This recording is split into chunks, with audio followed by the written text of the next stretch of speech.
Good morning সকলকে। RV ওয়ার্ল্ডে তোমাদের সকলকে ওয়েলকাম।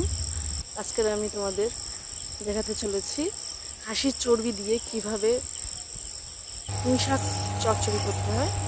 তোমরা দেখতে থাকো। হাঁসির মাংসে বা চর্বিতে কি কি উপকার থাকে ও কি কি ক্ষতি হয় সেগুলো সব কিছু শেয়ার করবো তোমাদের সাথে। শুনতে থাকো, দেখতে থাকো। আমি এখানে ভাবিয়ে ফেলে দেওয়া পুঁই শাক আর গাজর আলু একটু ভালোভাবে ভেজে নেব।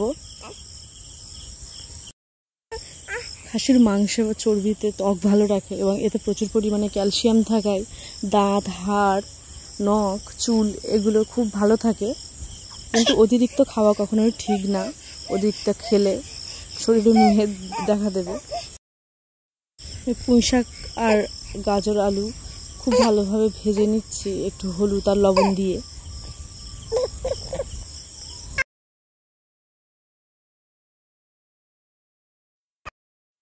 মেয়েদের জীবনটা সত্যি কি অদ্ভুত, তাই না? যারা ফ্যামিলি বা হাজব্যান্ডের সাপোর্ট পায় তাদের পথ চলাটা সত্যি খুব সহজ, কিন্তু যারা পায় না তাদের পথ চলাটা যে কত কঠিন সে একটা মেয়েই জানে। একটা বেবি নিয়ে সংসারে সব কাজ বাজ সামলিয়ে তারপরে এই ভিডিও করা, নিজে এডিট করা, সেগুলোকে পোস্ট করা অনেকটাই কঠিন। যাই হোক, ওসব কথা ছেড়ে এখন কাজের কথায় আসি। এই যে হাঁসির চর্বিগুলো অনেকটাই বেরিয়ে এসছে তেল হয়ে। দেখো কত সুন্দর, কতটা তেল বেরিয়ে এসছে। আমি একটু নামিয়ে রাখবো কিছু তেল, এতটা তেল দেবো না, নাহলে শরীর খারাপ করবে এতটা তেল খেলে। এতে এবার পেঁয়াজ, রসুন, কাঁচা লঙ্কা কুচি দিয়ে দেবো। এবার সুন্দরভাবে এটাকে ভেজে নেব। একটু লাল লাল হয়ে আসলে আমি একটু বাটা মশলা অ্যাড করব। যেসব মায়েদের ছোট বেবি আছে তারাই একমাত্র জানবে কিভাবে বাচ্চা সামলিয়ে সংসারকে সামলাতে হয়। সারাদিন বাচ্চার পিছনে যেমন টাইম চলে যায়, সংসারের পিছনে তেমন। যার কেউ থাকে না তার নাকি ভগবান থাকে, এই কথাটা আমি সত্যি মানি না। আমি নাস্তিক নই, বাট এটা আমি কখনোই মানতে পারি না। হয়তো সবার ক্ষেত্রে সমান না, সবার জীবনটাও সম্পূর্ণ আলাদা, তার জীবনটা খুবই খুবই ভালো।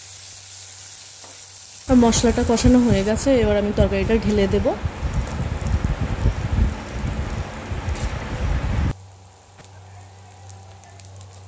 নিজে নিজে ভিডিও করতে যে কি প্রবলেম হয় সে একমাত্র যারা করে নিজে নিজে ভিডিও তারাই জানে। আমারও খুব প্রবলেম হচ্ছে এক হাত দিয়ে ফোনটা ধরতে আর তরকারিটা ঘাঁটতে।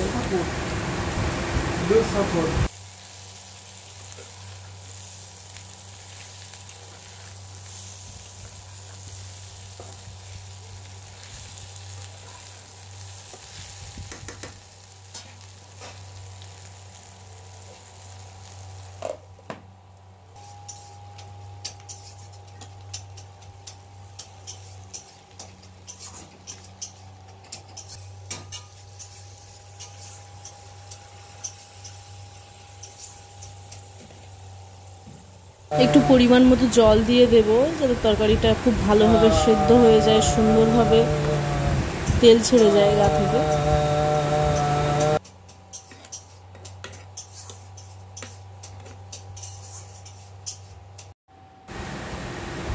দেখো তরকারিটা কত সুন্দর ফুটে এসেছে, দেখতেও কত সুন্দর লাগছে।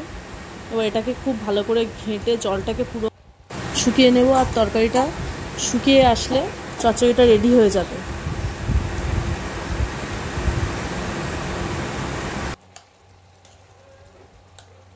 আলু আর পুঁই শাকটা একটু খুন্তি দিয়ে ঘেঁটে নেব যাতে তরকারিটা একটু গাঢ় হয় আর খেতেও ভালো লাগে।